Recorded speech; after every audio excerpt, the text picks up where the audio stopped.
Perspectives and Facts Podcast, episode 19. Welcome to Perspectives and Facts Podcast, episode 19. Welcome to Perspectives and Facts Podcast, episode 19. All right, I think we're ready to go. Ready to go? You ready to go? Let's get it. All right, let's do the countdown. Countdown. 5, 4, 3, 2. 1. Welcome to Perspectives and Facts Podcast, episode 19. It's your boy once again, Florida Boy J, a.k.a. High Life 93, with the homie right here. It's your boy at Randy, a.k.a. your boy RMC. Y'all know what it is, man. We back at it again. Absolutely. And today, you know what I'm saying, we're going to go straight to the sports topics. We're going to go straight to the man cave. Yes, sir. You know what I'm saying? We're Yes, not sir. talking about relationships. We're not talking about dating. We're not No, talking sir. about what's going on in celebrity news and the media. No, we are really going in on sports right now. A lot of things have been going on in the last 3 weeks. Football season's kicking up. NBA season is getting set. Everything is getting set in stone. Yeah. College football season, everybody's getting back into school. It's fall time. It's really getting geared up for the season that we all believe in, that we all get hyped about, especially down here in the South. Yeah. In the South, In the swamp, Southeast man. Yes, sir. of America, United States, football is king. You know what I'm saying? We like basketball, we like other sports, but it's all about football down here. But before we get there, we want to talk about some things going on in the NBA. We want to talk about some basketball topics. The first thing I think me and Randy want to address is thank you for supporting the last episode of Perspectives and Facts Yes, podcast. thank you, The guys. YouTube numbers did good. We cracked over 500 again. I had over I think we got over 340 subscribers. I appreciate that. We, you know what I'm saying, we're doing a lot of traffic. The first video we dropped actually got over 1.5 views, 1.5K. Awesome participation. I appreciate everybody's commenting. And also, I appreciate the people who participated in the live that we did on YouTube today. That was pretty awesome. All the support on there, the comments, the interactions. We appreciate supporting the platform and everything that we do on this podcast. Hey, man, shout out to everybody that's in the chat, that's interacting with us, interacting with the pod, you know, keeping up with what we got going on, keeping up with the videos. You know, make sure you guys share it to all your friends, you know, anybody that you got that's interested in podcasts. You know, send out that link, man. You know, we're going to keep this thing going. And, hey, shout out to the chat. Absolutely. You know, we're trying to give some type of blueprint, trying to give somebody, you know what I'm saying, a step-by-step basis. If this inspires you to podcast or be a content creator, go ahead and do it. Don't waste the time, because at the end of the day, you know what I'm saying, you're going to get better at what you do. So, getting on these topics. Yes, sir. Hey, hell. First topic of the day. I think that you're going to really love this one. Shout out to all my gamers, man. If y'all are big-time gamers, man, I know y'all going to love this one. NBA 2K ratings just dropped. Okay, 2K ratings just dropped. Personally, I think when we had a little discussion earlier, I told you I think Jokic is ranked too high. What is this? That's like 95? So I'm actually going to give you a little rundown. All right, so here's the list, right? So here's the top players right now in 2K that's rated. We got Kevin Durant at a 96. We got LeBron James at a 96. We got Steph Curry at a 96. The Greek Freak is at a 96. Now here's where it get interesting. You got the Joker sitting at 95. Joel Embiid sitting at 95. Luka Doncic is at 94. Lillard is at 94. Harden is at 94. And you have Jason Tatum that's a 90. Trae Young at an 89, which is interesting. Chris Middleton at an 88. Drew Holiday at an 85. And, of course, the favorite LaMelo Ball at an 84. See, that's crazy. I don't know if Chris Middleton I'll say Chris Middleton probably should be rated around that rank, but I don't think Drew Holiday should be up there that high. I'm gonna be honest. The ones that stand out to me really So is Drew Holiday, he's rated over Bam? and that's the thing. This is just like some of the top players. They didn't release like everybody. Full. Yeah, So I'm like, where's Bam? Where's Jimmy? You know it's a what I'm lot of saying? people It's that's a lot of missing that people should be missing. on this list. Zion, where's Zion? Zion, on there? I think Zion was at 89 when I checked. Yeah, he was at 89, which is crazy. I mean, this guy had Where's an unbelievable Paul George? season. Where's Paul George? Where's Devin Booker? I ain't hear no Devin Booker in there. I think Kawhi Leonard was at what, a 94? Where's Paul George at? And No, I'm not Paul saying George. Paul George. He's not one of my favorite players. But I think he should be rated or somewhere in that range. But like I said, if they didn't release all of them yet, then, you know, what can we do? What can we say? I don't give a damn. Now, how do you feel about Damian Lillard as a 94?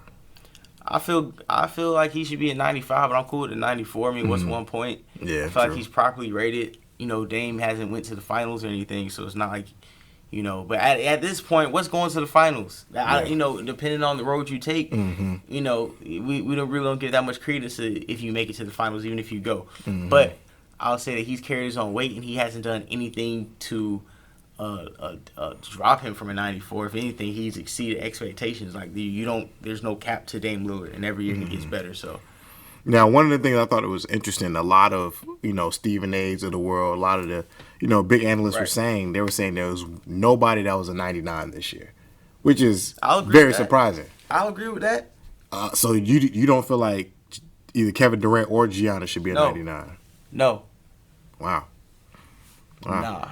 Now, I mean, I feel like personally, we should at least have one player that's a 99 2K every year because that's how they used to do it. But I guess 2K felt like it wasn't, you know. Think about it. Even when LeBron and it was Kobe and other people rated in 2K, like there would be like 97s, 98, but they'll get like a 99 throughout the season.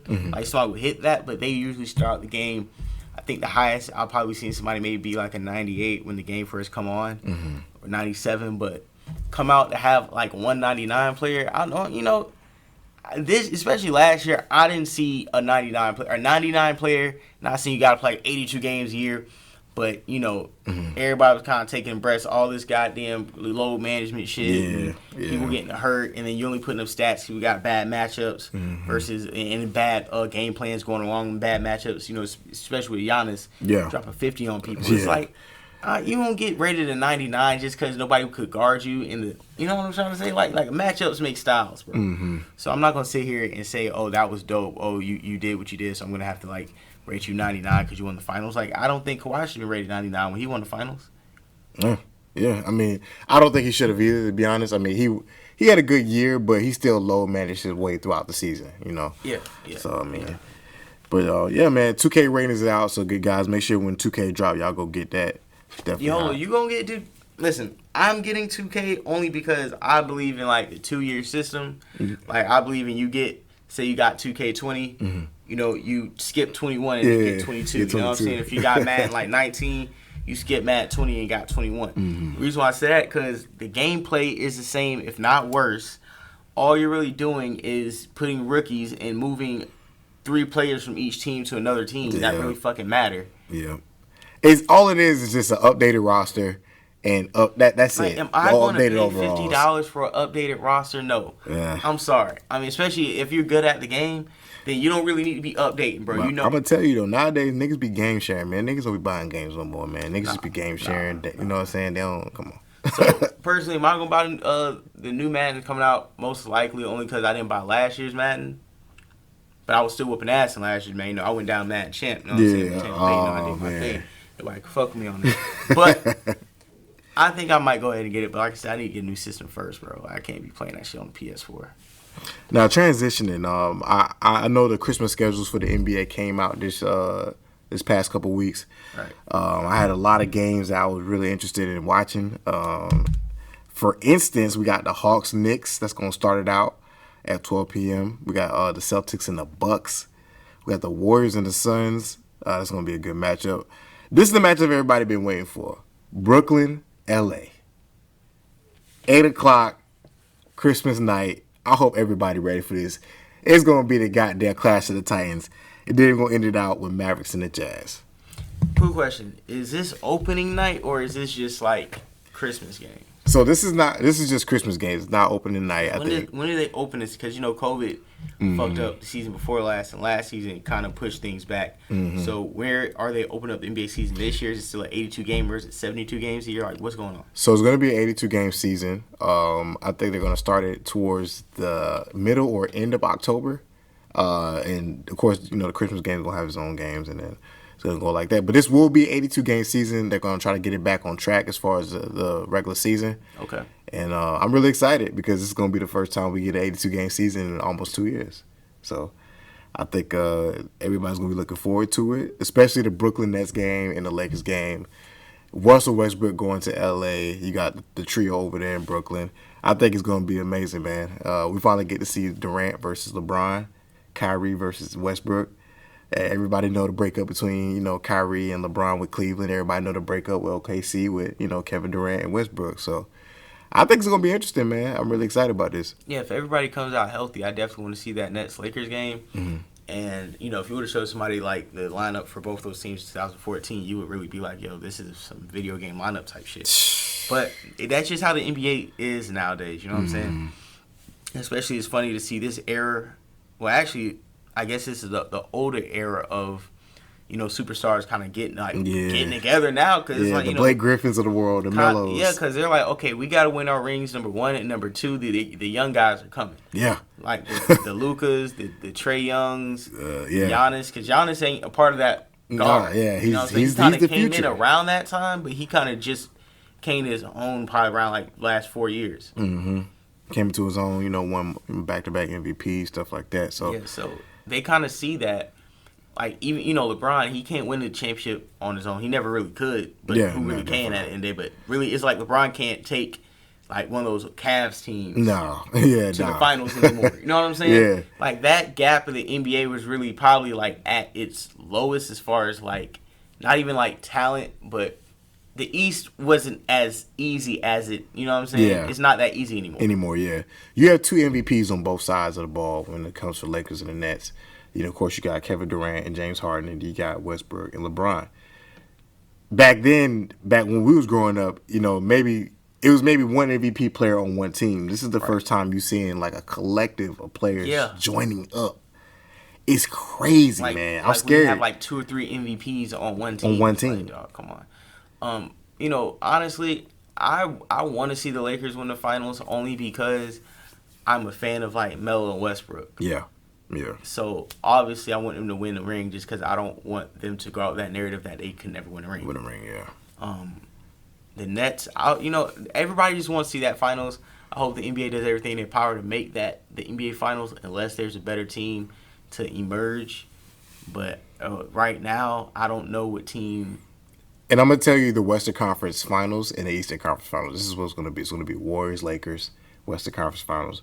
It's gonna be Brooklyn versus the Bucks, the rematch of the 7-game series from last year.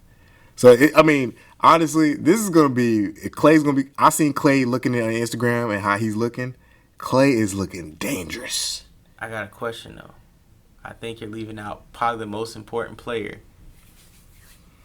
that his destination hasn't really been set in stone. If we see anything with James Harden, he could be moved in the middle of the season. It's facts.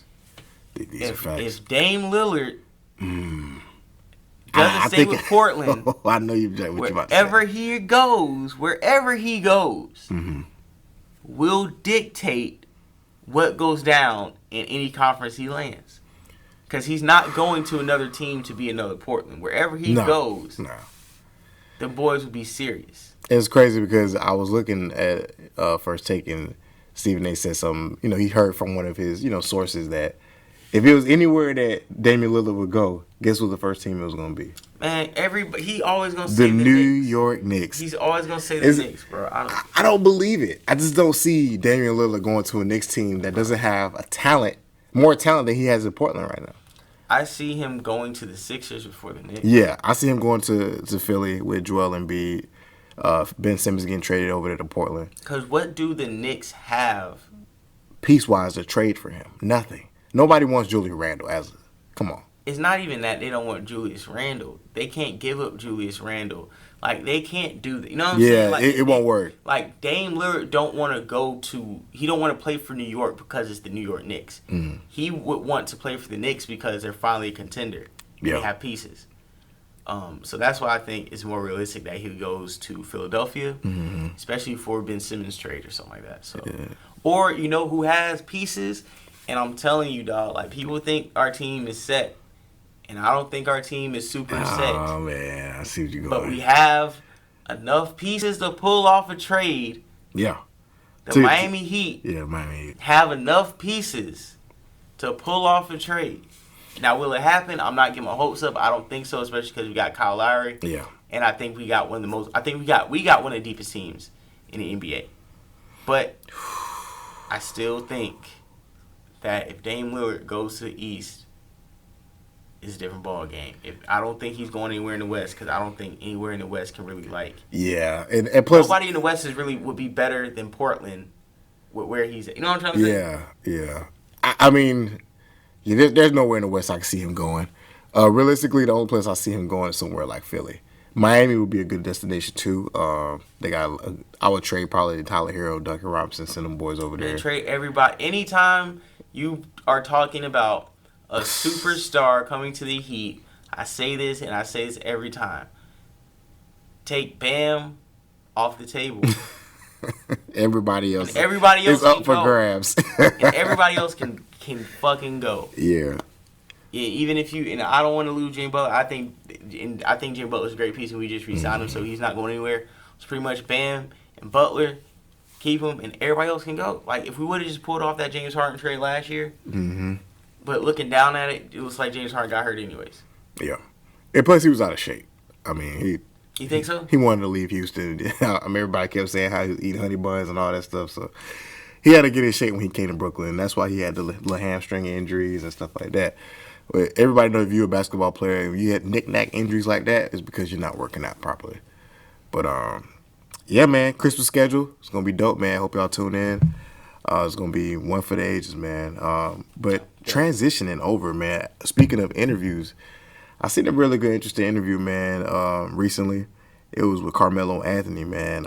He was speaking on All the Smoke with Stephen A. Jackson and, of course, Matt Barnes. And they were talking, a lot of good topics. And one of the topics that came up that was interesting to me, and I think it'd be interesting to everybody else, Melo said that he would have won rings if Detroit would have just took the shot and drafted him at number 2. How do you feel about that? How do I feel that Melo thinks they would have won rings if he stayed? Do you think that they would have? Or if Detroit would have drafted him? Because they had already won previously before the draft, as far as title-wise. They had just won. So you think if they draft Melo, do you think they repeat? I think if they drafted Carmelo Anthony in the 2003 draft, they would have beat the Lakers regardless because, they had what was it they drafted? Goddamn. Darko Milicic. Darko Milicic. Yeah, Darko Okay, Milicic. You drafted Darko Milicic over Carmelo Anthony. He didn't do anything. He just never contributed to that Pistons team. At all. And they were back-to-back Eastern Conference champions and 1 quarter away from back-to-back NBA Finals. If you throw Carmelo Anthony on that team, not only do they sweep the Lakers in the finals, oh my God, they probably beat that Spurs team in 5. Yeah. If not 6. I would give them 6 games because they won the finals, right? Mm-hmm. So I'll give you 6 games, but outside of those 6 games, I'm not going to say y'all would have seen a Game 7 or beat these guys in a Game 7. Like, there's no way. There's no way. Carmelo Anthony came in the NBA averaging, 20 points? Yeah, averaging over 20. So you put a Carmelo Anthony on the team that already won the finals.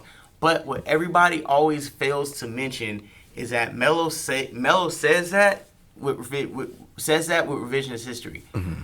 When that Pistons team first came about, Rasheed Wallace wasn't on that team. Mm. Rasheed Wallace joined that team in the middle of the season. Yeah, we got traded for. You see what I'm saying? Yeah. So Rasheed Wallace joined that team middle of the season with the Pistons still be pulling off that move. And that was really the move to take them over the top. Hump. Yeah. And take them to the finals. See, now that you put it like that, that's my, you know what I'm saying? Yeah, and that's the thing because Carmelo played the 3/4, so Rasheed Wallace, he was a true 4, but he's a stretch 4. So you're telling me that if you draft Carmelo, do you now trade for Rasheed Wallace? That's my main point when it comes down to that. It's like, do you trade for Rasheed? And what type of lineup were you running? Say it was a Ben and say like Tayshaun was coming off the bench. What was that Tayshaun Prince development going to be like? Yeah, and that's the thing. That's the reason why they didn't draft Melo. Carmelo would have had to come off the bench. But see, Rasheed Wallace wasn't there. And it would have been tough for him to transition from being a start lineup to now being a bench player when you bring in Rasheed, right? I don't know if it would have, because especially with Tayshaun Prince, if he would have developed the same if Carmelo was there.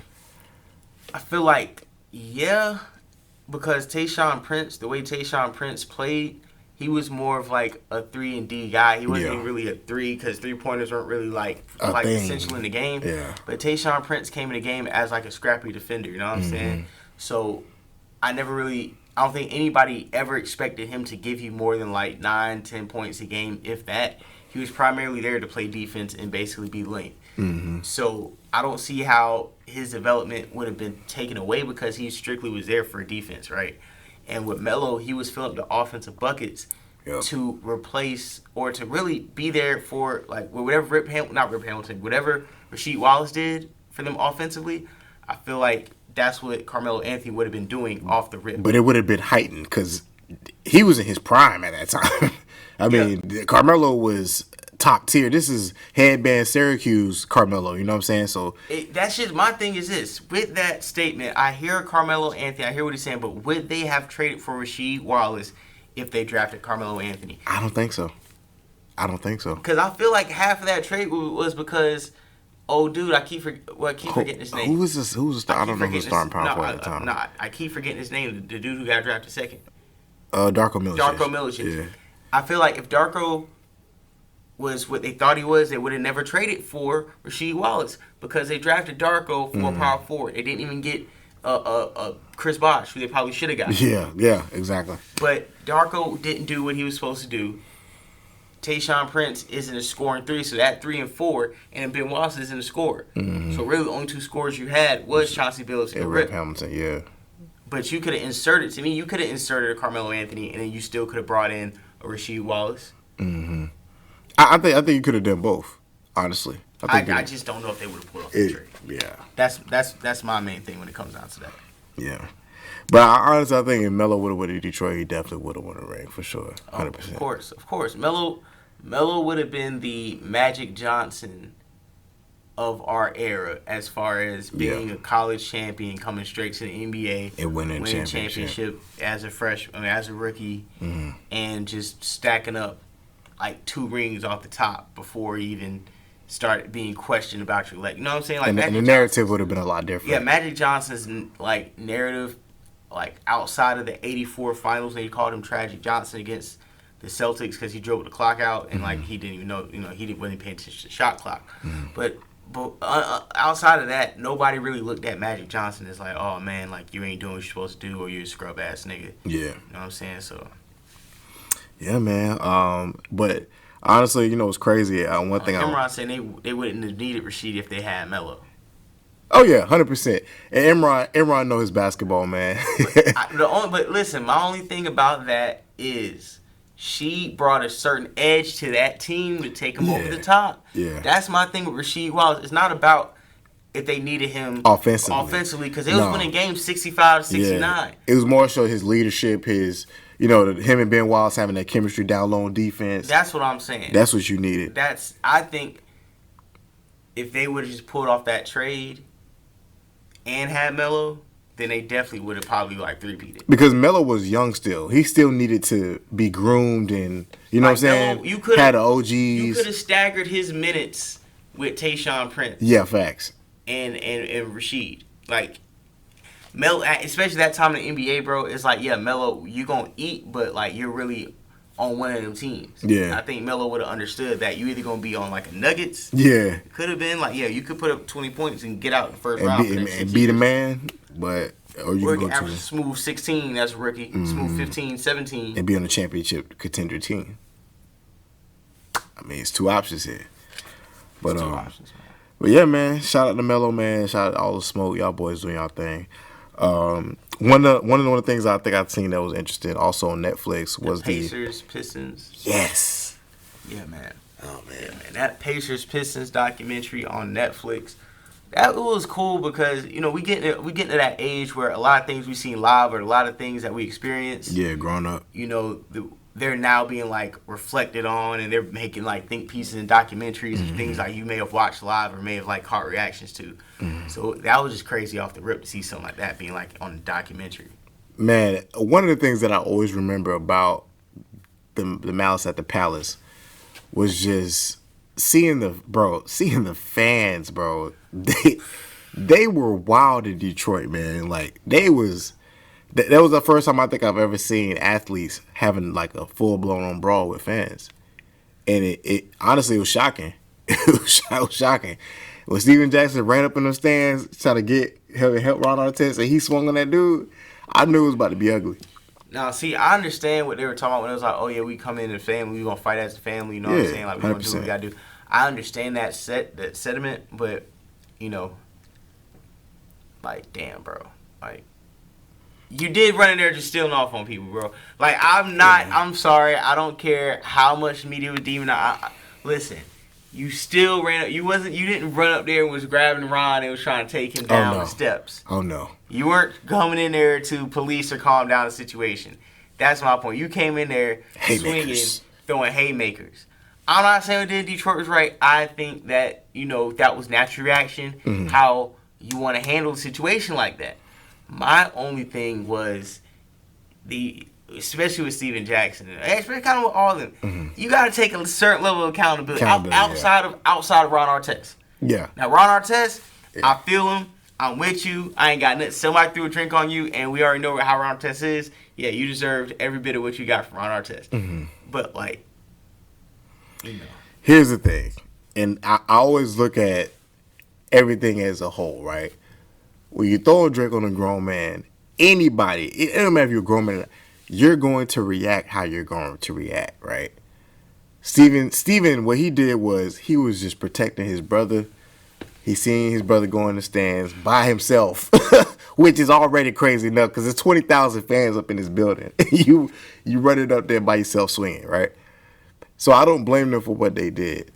What I do blame them for is not getting out of there after that situation had happened. Jermaine O'Neal come across, slitting, you know what I'm saying? Yeah, like putting brother to sleep, betting him, like all that. Like, come on, man, that wasn't even necessary. They should have got up out of there. It was no security though. It gave that documentary gave you insight to what was really going on the floor. Like, yeah, man. Like, honestly, I appreciate the documentary, and my thing about that documentary that I'm really happy they didn't lose in it was the construction of that Pacers team and how many riders they had, and like that team was really good. And when they brought back Steven Jackson in, oh my god, bro, they had a team. Like, they were about to do it that year, bro. Like, honestly, they had the team to win the finals. Because think about it, Reggie Miller was still on that team. He was just coming back from injury. That was his last year. That was his last year. If they don't get in that brawl, they're beating the Pistons in the Eastern Conference Finals, and they're going to the finals. Yeah, like hands down, because they had already beaten Detroit twice that year. Like, honestly, Melo, they would have regretted not having Melo that year. Like, damn, we don't have enough guys. And then that's when they should have needed Melo. You know what I'm saying? Because Steven Jackson was a swing man. He was a 3-and-D guy. You know, you had Reggie Miller, who was, of course, and Mr. Clutch himself.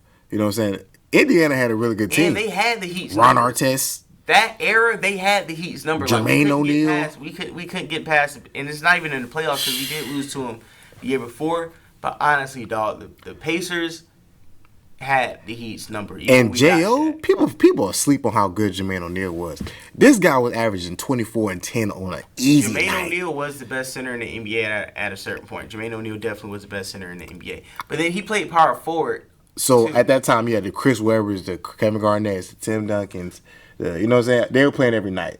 So he wasn't seen as like on their level, but he was getting their level numbers. I think he didn't. They just didn't see him on the level because he was in Indiana. Thank you. He was in a smaller market team. That's it. Yeah.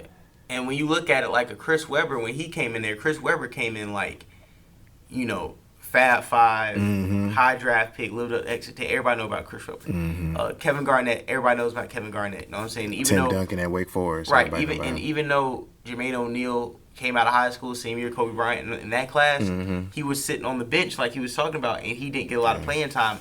And he was really a bench rider until he got to Indiana. So he kind of blossomed like fourth year in the league. Probably he should have went to college, but still. Yeah. He blossomed like fourth year in the NBA, and I think people kind of already forgot about him when he started coming. So he was kind of like, oh, we don't look at you as one of them. But he was one of them. Because you had the Kobe's and the Iversons.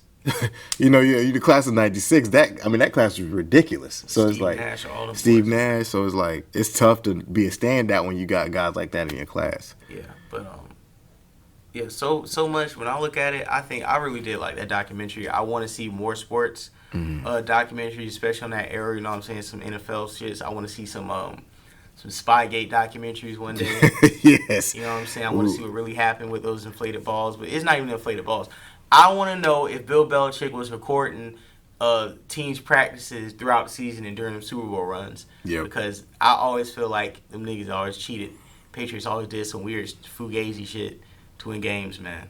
I also want to know. I want to see a documentary on the Warriors Cavs trilogy, the whole thing. And the reason why I say that is because I want to really know what happened between Kyrie and LeBron. You know why I don't want to see that one though, bro? Why? Because I feel like that is going to be like encompassed in like LeBron's whatever his 30-30 or whatever his shit is, bro. Like, and honestly, that era, if you weren't a LeBron or Golden State fan in the NBA, bro, like. It was torture for you. Yeah. It was torture. You're happy that era's over, bro. Yeah, oh my God, man. Like, bro, that was that was some bad basketball. I'm not gonna lie. That was some bad basketball. It wasn't even the fact. It was just repetitive. Yeah. Like that's what killed the NBA regular season. Yeah, it did. Was that 4-year stretch? Because it's like it don't matter. You already knew who was gonna be in the finals. How you gonna beat? Yeah, bro. You already. It was a foregone conclusion. Point. Nobody watched the NBA regular season, bro. Mm-hmm. That's when the regular season officially had come to an end when stuff like that started happening. Yep. That was like an arms race, man. But it was also interesting. Draymond Green and KD had an interesting interview on Bleacher Report, and they talked about a lot of things. Yeah, I think you've seen this. One of the things that interested me that was talked about was Draymond Green said that pretty much the organization had messed up that whole Clippers when the Clippers had played the Warriors, and Draymond didn't pass the ball to KD. They're saying that Steve Kerr and the organization didn't handle it right. Pretty much they messed it up. And to me, it kind of pissed me off because I felt like it should have been some type of accountability as players, like as grown men. If anything happened on the court, especially you a player, you go to that, you talk to him. You know what I'm saying? It's not up to Steve Kerr and Bob Myers to fix whatever Draymond Green and KD got going on. Like, it should have been the players, should have had a players meeting. They should have sat down, they should have talked. But them saying that Steve Kerr and them handled it wrong, I mean, what was they supposed to do? Man, I agree with you, man. But at the same time, the organization did kind of make it like, oh, these are our homegrown guys, and you can never be like one of the guys. You're just like an outsider helping us win rings. Yeah, they split it up. And it's like, dude, like if you're gonna treat me like that, then I'll get the fuck up out of here. And that's ultimately what happened. So I understand. It's nothing personal, but it's like, dude, like they said, I changed 7 high school teams. I was at Texas for 1 year. I went to Seattle, then I left. Like, I don't have any attachment to any organization that I stood up and play the game that I'll play for free on. Like, I think the way his perspective in basketball in life is way deeper than by the time it gets to us. Yeah. Like, whatever narrative gets to us about what he did is so far removed from why he did it. So, that's why I can't really look at Kevin Durant in that sense of like, oh, well, the organization messed it up because he was going to leave regardless. I don't think he was trying to stay there for 5-6 years. Draymond wanted him there for long because Draymond wanted to collect those rings. And that's where the clash was. And I think Steph and Clay was indifferent. Like, thanks for helping us win, but we feel like we would win without you. Regardless. Because they had already won a championship before KD had got there. Exactly. So and I just feel like Draymond is basically saying like the organization didn't do me any favors with trying to retain you, even though I fucked up, and that's what you're saying. When it comes to accountability, Draymond, even if that boiled over, what you said was like how the organization felt. And this is what happened literally. The organization, Bob Myers, Steve Kerr brought Draymond into a meeting or whatever for an hour and 45 minutes, and they told him, they said that you need to apologize, and he laughed in their face. Flat out, just laughed in their face.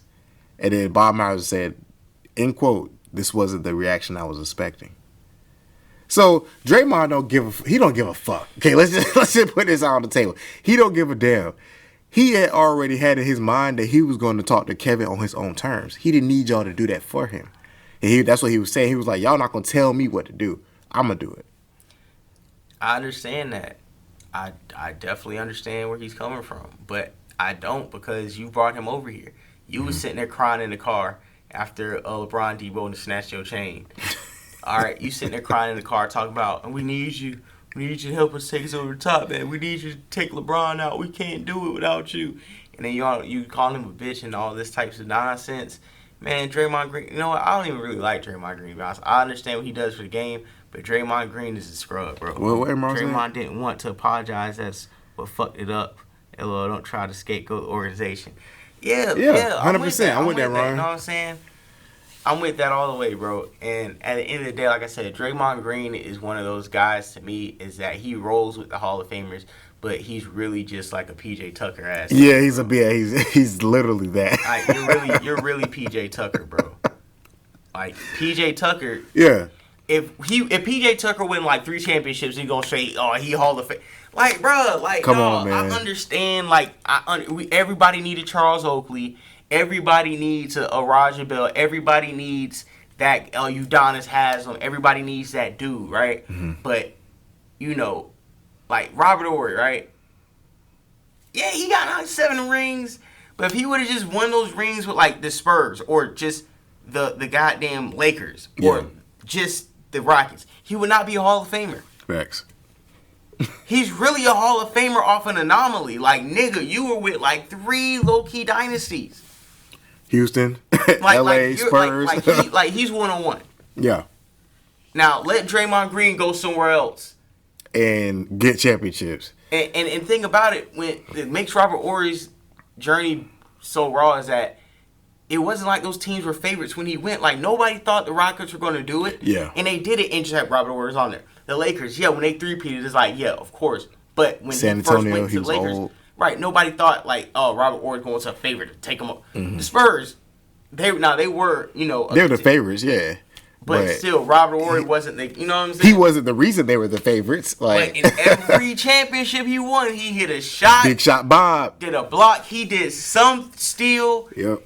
And again, he did something to take them over the edge. So, you know, but, you know, Draymond Green, he cool, but getting back all the way, because we're way off topic as far as talking about the feud. Yeah, as far as talking about the Draymond and Kevin Durant shit. But one thing I will say is that I think that this was epic as far as for sports, because you had 2 individuals or 2 guys that are actively playing right now, and they're speaking about something that was recent. You know, a lot of times this takes years to come out. This came out very simply, pretty fast. So I was pretty excited about that, and I think, you know, they gave us a lot of insight to what was going on. Yeah, I think it was dope. I think it was appreciated by people, you know. Yeah. What else we got going on? So, guys, we're going to take a interesting segment right here. This is going to be our jams of the week. I think y'all going to love this. So, you know, things that we be vibing on, you know, of course, all my guys, you know, we love sports and stuff like that. But, you know, we got to have our jams too, man. We got to vibe out. One thing on every podcast that I'm going to do, I'm always going to try to throw some music in there, some new music of the week. Mm-hmm. Something, especially if we're doing them like once a week. Now, if we do like 2-3 pods a fucking week, you're going to hear the first one. I'm not going to keep going on like new songs. Mm-hmm. But if we're doing once a week, I got to get on new music. So, Randy, you want to go first? Yeah, man. My jams of the week. I don't know if y'all love it, but I'm really messing with these Detroit rappers, man. Rio and RMC Mike, man. They got a Dumb and Dumber 3 just dropped. It's going crazy in the streets right now. They be hitting millions of views on every video they drop. From front to back, man, it's riding. From front to back is riding. My favorite song on there right now is Substance Abuse. I love that track right there, man. It's a bop, man. So if y'all like that dog, that Detroit music, man, that, you know what I'm saying, that knock, listen to RMC Mike and Rio the Young OG, Dumb and Dumber 3. Yes, sir. All right, so for me, I got a late entry, but late entry to me might be like the better one. But they're in totally different spectrums of hip-hop. The first one is Bo Jackson's Boldy James and Alchemist, the producer. That tape is so clean, man. That is one of the best mixtapes of the year. If you are a hip-hop head, you like beats, you like high production. It's definitely the type of shit you like. Lyricism, Boldy James.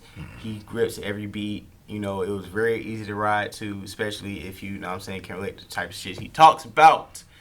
Also, the late entry that came out Friday was Trippie Redd's album. Or what is it called? Like a Trippie World or something. I can't even remember right now because I'm doing an IG Live. But Trippie Redd's album that he dropped Friday, and then Saturday he dropped the deluxe. Really, Trip at Night. Trip at Night, Trippie Redd. Epic. Great album, great release, great comeback to me, honestly, because the last couple tapes he's been dropping over the last 2 years have been like ass to me. It's been probably like 2-3 songs off each tape that I may listen to if I'm in the mood. But compared to his first 2 albums, like the Love Scars 1 and 2, like, bro, ain't nothing even touching those, bro. Like, and then the one, I forgot. He dropped like 2 other albums. I forgot what they're called because I'm not even worried about it around. But Trippie Redd, he had a little run from like 17 to 19. Mm-hmm. I feel like 20. I feel like even a little 19 at the end 19 wouldn't really drop too much heat. 20 he it was Corona and I don't know. But now this new album that he dropped, the features sound great. The Drake feature sounds great. I like the fact that he had X on there. Yeah. R.I.P. He had Juice WRLD on there. R.I.P. Ski But they Mask. had great What verses. Ski Mask. He had the Cardi song on there, which was a hit. He had the Uzi verse, and a lot of times you hear a single from a single from an album, and you're like, damn, I hope like the rest of the album sounds like this because I really like the single. I hope this isn't like the one good song on the album. Because a lot of times it is only one good song on the album, and they just release it, and then that's what drives the album sale. But the whole album kind of sounds like that song. Yeah, it does. The first like 6 tracks, like the beats kind of sound the same, but it's different vibes on each one of them. Right. Bro, this Trippie album, is whole body work is dope. Loving it, bro. Betrayal, that track with Drake, man, is crazy. Yeah, definitely, absolutely crazy. Definitely. So yeah, definitely just tap into that Trippie Redd album. It's pretty great. Yeah, man. So that's our jams of the week this week, and Absolutely. So we're gonna go ahead and transition to the sports. Yes, sir. Back over to the NFL. We gotta get on this football tip. Gave you the NBA news. Now let's get to NFL news. First of all, what do you want to get into? You want to get into like fantasy football tips? You want to get into? So let's actually, because we did ratings to start off with NBA, so we're gonna start off with the Madden 22 ratings, guys. We got some really good ratings here. I got the top linebackers right from 1 to 5. We got Fred Warner at a 94. Levante David from Tampa Bay, 93. Bobby Wagner from, of course, Seattle, he's a 92. Demario Davis is a 91. And Eric Kendricks is a 90. I mean, my only thing about that is the Fred Warner. I mean, is he the best linebacker in NFL? I didn't even, what's crazy? I didn't think he personally was the best. I thought it was Darius Leonard over from Indianapolis. Yeah, where is he ranked? He's actually 6th. He's 89 overall. Which is ridiculous to me. I don't hit Madden. We need to change that ASAP. Okay. And then I didn't think Fred Warner would be ahead of both Tampa Bay linebackers. Yeah, Levante David. Yeah, that's insane. All right, we don't have to go through like every. I'll go through top 5. Yeah. So edge rushers, we got Myles Garrett at 98. Oh my God. Khalil Mack at a 96. T.J. Watt at a 94. Chandler Jones at a 94, and J.J. Watt at a 94. Going on to the top tight ends. Appreciate everybody in live chat. You already know. Chat, what up? Shavante, what up? I see you, my guy. Travis Kelce is at a 99. I see you. What up, man? George Kittle's at a 96. Waller's at a 93. Mark Andrews at an 88. Hunter Henry's at an 87. Going on to our quarterbacks. Pat Mahomes, of course, 99. Tom Brady, 97. A-Rod, 96. Russell Wilson's 94. And Lamar Jackson is a 90. So who stands out to you on those lists? Really, all of them sound good to me so far. Patrick Mahomes at a 99, I don't think that is a overration. I think that is pretty accurate. Yeah, definitely. I mean, he's ridiculous. They got him over Tom Brady, though? Yeah. Tom Brady's a 97. Tom Brady got to make it 99. Yes, I agree. The reason why I say that, what does he, I mean, he does it when you need it to do it. Yeah. Come on, bro. It's like Jordan when he was like still with the Bulls, in 98. Like, okay, even if he was playing till it's like until somebody stops him, how's he not a 99? What has he done that's not 99? Like, he beat Aaron Rodgers. And that's all I'm about to say. Like, he did it. He made passes. Aaron Rodgers made incompletions. He won. Then he beat Patrick Mahomes in the Super Bowl. Like, he should be a 99. I mean, there's no ifs, ands, or buts around it. I'm just saying. But that's, I'm cool with those ratings. I think Josh Allen's like an 89 or something. Josh Allen, he's 89. Deshaun Watson's a 90, but he's not going to be able to play. We'll see then. Dak Prescott, he's at 87, and Matt Ryan's at 85. Yeah, I'm cool with those. I feel like Prescott is going to be ranked higher, obviously, but Prescott should be at 91 by the end of the season, easily. Especially with the season he had before he got hurt. He was throwing up 300-400-yard games like it was yesterday. It was nothing. I definitely agree with that. So transitioning into something that I'm pretty sure all my guys are going to be loving this year, fantasy football. Yes, sir. Hey, we got a league, y'all. We got an official league. It is the Duval League 2K22 on NFL.com. Download the app. We need 2 more people to join. So if anybody want to join, Just two more people. We gotta stop playing and put it on IG and just ask like 2 people. Yeah. So I'm pretty sure like I don't even know why we haven't even posted like that shit on IG yet. Because I'm pretty sure we would have had the league filled by now. Yeah. Don't even worry about it. Fantasy football, I'm excited this year. Yeah. Definitely. Just because, COVID last year, people were unsure, so a lot of people didn't play. This year looks like everybody's playing. It's easier getting leagues now. It's easier to kind of know what's going to go down as far as like games. If people get COVID, they got to push it back. Yeah. My favorite draft strategy, some people do running back heavy. Some people do receiver heavy. Me, I like to do matchup heavy, or I like to get I'm an edge heavy guy. Like, I might get a tight end high. Like, I might try to get a Kelsey or a Waller. You know what I'm saying? Because I know my tight end matchup, I'm going to win it every week. I like to get one of the top 6 quarterbacks, because unless you're going to get somebody who's going to be, like how Josh Allen wasn't picked, but he became, or Kyler Murray, which I don't really see one this year, your quarterback situation ain't going to be too strong. So once you see a run on quarterbacks, you got to go ahead and get them. And I need at least one bell cow running back. That's pretty much my thing. If I can get at least 3 studs, if I can get one quarterback that I know is going to give me them stats, if I get one bell cow running back that's going to be healthy, and one pass catcher, doesn't have to be tight end or wide receiver, one of the 2, I need, I always tell people you need a minimum 60-plus points from your 3 best players. Minimum. Especially fantasy football, for you to be winning on a every week basis, right? Yeah, definitely. So it's crazy because me and Hill, we actually did just a simulation draft. We want to just hop in the league and see what will happen. The league real though. The league real. We hopped in the league. We hopped in the league, ESPN. We wanted to see what it do, and me and him both drafted. So Hill, I'm gonna go through your team, and everybody just So at your quarterback, you got Josh Allen, stud. Christian McCaffrey, another stud. Let's disclose I had the number 1 pick in the draft. It was random selection, but I ended up with number 1 pick, so that's why you hear McCaffrey, Josh Allen, you're like, oh, how did he draft? So what happened? I had the number 1 pick, so of course, guys. Little disclaimer. I mean, just those 2 picks alone, ridiculous.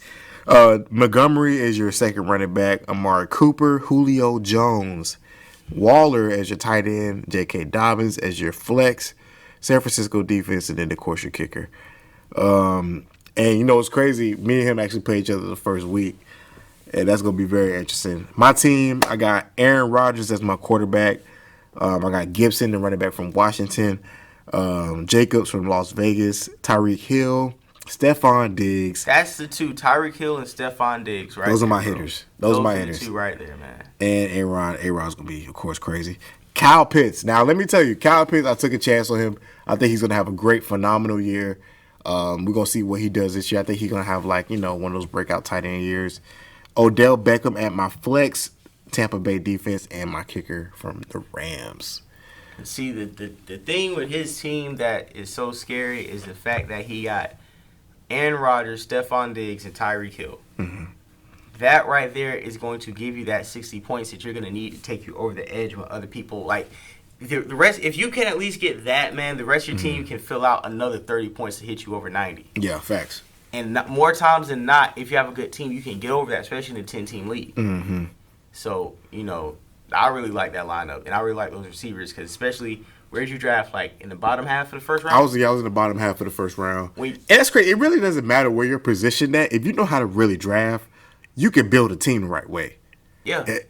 It doesn't matter where you are. Because me and him, I drafted number 1. I think he drafted 8. Mm-hmm. And both of us are 1 and 2 in the final standing projections. Yep. So basically, you had 2 different draft mentalities. You had 2 different draft positions. Strategies and everything. Right. But one thing I think we did also do was we capitalized on the position we were at. Like for Randy, he had to build his team different based off where he was. He couldn't really force any picks.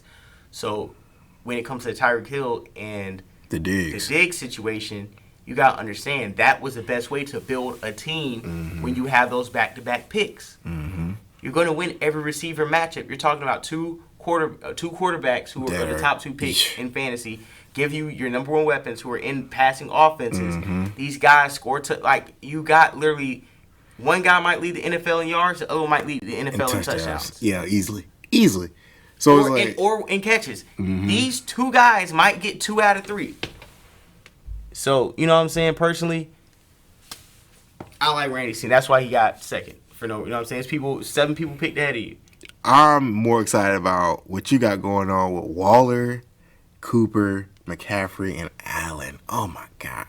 People don't understand how good Josh Allen is. If you had Josh Allen in your fantasy last year, I'm pretty sure you won your league easily. But one thing I think me and you kind of say, too, the sleeper on my team, if he's healthy, is Julio Jones. Oh, yeah, Julio. This is a prove-it year for him. He's coming back in an offense, really. You got Derrick Henry in the backfield. You got A.J. Brown on the left side. He's going to be on the right. Single one-on-one matchups. He should eat. And to me, it's like having Waller. Waller we've seen him. He's getting wide receiver 1 targets at the tight end position. So he's already going to win that edge. Yep. Amari Cooper, Julio, win or loss, those are 2 solid guys. I feel like when healthy, they're going to get the amount of targets to satisfy what you're going to need at receiver position, brother. 2 number 1s at the end of the day. And everybody know Dallas offense is high-flying. They like to throw the ball. They like to throw screens. Amari's going to get his targets easily. And they can't double Julio. No. So, easy cooks. Like I said, fantasy football, I want to get into like a little, another league or group chat. Just let me know if you guys are down for it. Guys, let me know in the group chat. Just go ahead, DM me on IG. Just hit DM. Just let me know if you guys want to join the fantasy football league. We'll do another one. Be like an IG exclusive. We'll fucking get on this shit and interact. Just let me know, man. So, transitioning, I think we had some interesting news this week. I don't know if you guys follow this with the Jaguars. I'm wearing my Jaguar. Shout out to Jacksonville Jaguars. Tim Tebow was released from the first cuts. How do you feel about that? Before that, Imran, we should have had you here. He said that Lamb and AJ Brown would get more catches than Amari Cooper and Julio. I also believe that that's a possibility, and that may very well happen. Just for the fantasy team that I built, those 2 aren't like in my top 3 as far as guys I need to succeed to take my fantasy team off the top. So either if they are number 2. So he said CeeDee Lamb and AJ Brown will get more than. I may agree with that. Yeah, but my point is that I don't need them to be like the number 1 90, 100 catch guys for my fantasy team. As long as they get their numbers, they should be fine. Right, but that's a good point though. That was a good point. But we're Tim Tebow. Yes, Tim Tebow being released. First cuts. I mean, I'm pretty sure everybody's seen the block on Twitter, the whiff block that was going viral. First thing first, Tim Tebow, shout out to you for trying to follow your dreams. I'm not a big Tim Tebow fan, not that guy. But anybody who can be out of the league that damn long and get a position change and come back and still get an opportunity, commend to him. But I think this is all Urban Meyer doing Urban Meyer shit. He coming into Jacksonville. He first brought in that coach from Iowa, the racist one. We're not gonna speak on that, but yeah, he got out of there. He brought in Tebow, who hasn't played in Lord knows how long. Yeah, but man, it's like it's not that I don't believe in Urban Meyer. I think he's gonna do good. I just think that why would you bring in Tim Tebow when he clearly is not a tight end? You clearly could have had somebody else play that position. Mm-hmm. And then when you had him in there, you had him in for one preseason game. It looked like a ticket grab. It looked like a cash grab. It looked like we're going to do Jacksonville fans a solid. We're going to give you one. It was like a Conor McGregor fight, or not a McGregor. It was like a Jake Paul fight. Yeah. With Mayweather. It's like we're gonna give you this spectacle. It's more of a symbolic gesture to the fans than an actual tryout. Like if it's a Jacksonville fan's dying wish, that's a Gator fan who's going to see Tim Tebow in a Jaguar jersey. We gave you that, and my favorite thing was Tavon Austin catching that pass. Because like the Right only time you could have gave Tim Tebow some shine, Tavon Austin just jumped and caught it. Next down. If Tim Tebow was like really good, then I'd be like, yeah, that was a great move to get a weapon. Yeah. But you're gonna try to run him at tight, bro. All right, whatever. Next. And shout out everybody in the comments saying it was for clout. I 100% agree with that. It was definitely a clout move. That was a sales and clout move. We just wanted to get jersey and ticket sales. Now can Urban Meyer just announce Lawrence as a start quarterback? But maybe do we have a preseason game tonight? When's the Jaguars preseason game? We should be having one. I think it was supposed to be today or Monday. I haven't seen a highlight. Is it Monday? I think it might be Monday. Yeah, look, I don't know. I haven't seen a highlight, a tape, a pass, a timeout, a flag. I don't know. Hopefully, when I leave here, I'll look it up, bro. But the Jaguars right now, man. I went out to a practice though. Remember, I think I showed you that I went out to a practice. Of course. Trevor Lawrence was looking good out there, flinging that ball around. Got a lot of zip in it. Arm looked good. Really was excited to see Travis Etienne out there, bro. I think Etienne gonna have a good year.